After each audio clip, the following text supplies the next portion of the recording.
Skeptiķi Latvijā joprojām netic, ka NATO varētu gribēt un arī reāli spēt aizsargāt Latviju militāru uzbrukumu gadījumā. Mēs devāmies uz Pentagonu Vašingtonā, lai to noskaidrotu.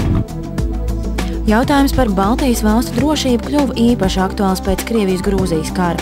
Lai gan dalību valstu drošību garantē īpašs pants organizācijas līgumā par kolektīvo aizsardzību, daudziem šķiet, ka ar to vien ir par maz, jo tāda skaidra plāna, kas un kā notiks, ja gadījumā Krievija kļūtu agresīva, nav.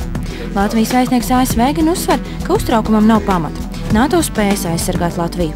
Pierādījums ir gan militārās mācības, gan fakts, ka Latvija ne tikai patērē NATO sniegtās drošības garantijas, bet aktīvi iesaistās alianses uzdevumos. Mēs, protams, ikdienā domājam par ekonomiskiem, saimnieciskiem izaicinājumiem, bet reizēm aizmirstam to, ka šajos 20 gados Baltija ir pārvērtusies fundamentāli. Mūsu valsts pieder varbūt vienam no visdrošākajiem, visstabilākajiem reģioniem gan Eiropā, gan arī pasaulē. Pat labāk NATO izstrādā aizsardzības plānus Baltijas valstīm, kā arī visām NATO un Eiropas Savienības valstīm gadījumam, ja to teritorijām tiktu izteikti draudi. Un realitātē vienīgie draudi varētu nākt tikai no Krievijas. Mums nepārtraukti jāatjauno domāšana no jauna jānosaka draudi, pret kuriem cīnāmies, un tas notiek. Jā, kādu laiku atpakaļ varēja teikt, ka Baltijā ir drošības deficīts, bet domāju, ka to nevar apgalvot tagad. Pat labāk tiek izstrādāts jauns NATO strateģiskais koncepts, un daudzas valstis, arī Baltijas valstis un tieši Latvija, arī ir iesaistīts padomē, kas to veido, lai pārliecinātos, ka tur norādīti visi draudi, kas attiecas uz šīm valstīm.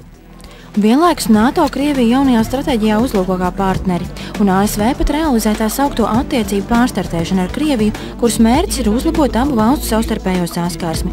Tāpēc nav brīnums, ka bieži vien izskan apgalvojums, ka ASV grasās upurēt Austrumeiropas valstis labākām attiecībām ar Krieviju.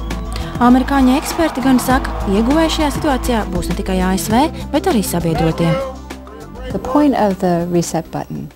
Attiecību pārstartēšanas mērķis ir izveidot pragmatiskas un principiālas attiecības ar Krieviju.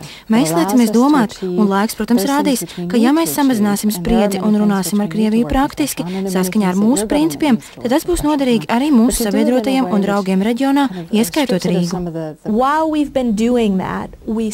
Vienlaikus mēs strādājam pie tā, lai pārliecinātu mūsu sabiedrotos Latviju, Lietuvu, Igauniju un citas valstis centrālajā un Austrumeiropā, ka attiecību restartēšana ar Krieviju nekādā gadījumā nenotiks uz šo valstu rēķinu un NATO iekšējo attiecību rēķinu un neapdraudēs to drošību. 50 lapu lielais Albraitas ziņojums tiks iesniegts izskatīšanai dalību valstu vēstniekiem.